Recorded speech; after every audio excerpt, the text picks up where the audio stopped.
ছেলের নাম নিবা না। তুমি কেন এখানে এসেছো? আমার ছেলের জীবনটা নষ্ট করে দিয়ে এখন মজা দেখতে এসেছো? এইসব আপনি কি বলছেন? আমার ওয়াইফ আপনার ছেলের জীবন নষ্ট করেছে মানে? হ্যাঁ ডাক্তার বাবু, আমার বউ ঠিকই বলেছে। আমাদের কথা যদি বিশ্বাস না করেন তাহলে আপনি আপনার বউকে জিজ্ঞাসা করেন, তাহলে সব উত্তর পেয়ে যাবেন। দেখো সালমা, আমাকে কিছু গোপন করার চেষ্টা করবে না। সত্যি সত্যি বলো, টনির সঙ্গে তোমার কি সম্পর্ক ছিল? হ্যাঁ, আজ আমি তোমার কাছে কিচ্ছু লুকাবো না। থেকে 6 বছর আগে আর কি হা করো, ওষুধটা খাইয়ে দিই।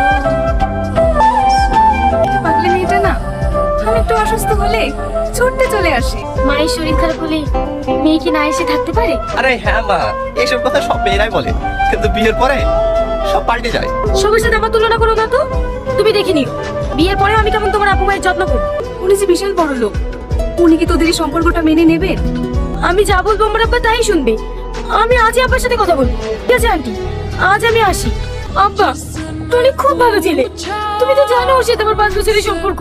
আর এটাও জানি ছেলেটা বেকার, সারাদিন ট্যাং ট্যাং করে ঘুরে বেড়ায়। আর তাছাড়া আমি আমার বন্ধুকে কথা দিয়েছি ওর ছেলের সাথেই তোর বিয়ে হবে। ছেলেটা এখন লন্ডনে পড়াশোনা করছে। আর তাছাড়া তুইও একজন মেডিকেল স্টুডেন্ট হয়ে এরকম একটা বেকার ছেলেকে কিভাবে বিয়ে করতে পারিস? আব্বা, ওকে বেকার বলো না, ওদের অবস্থা ভালো।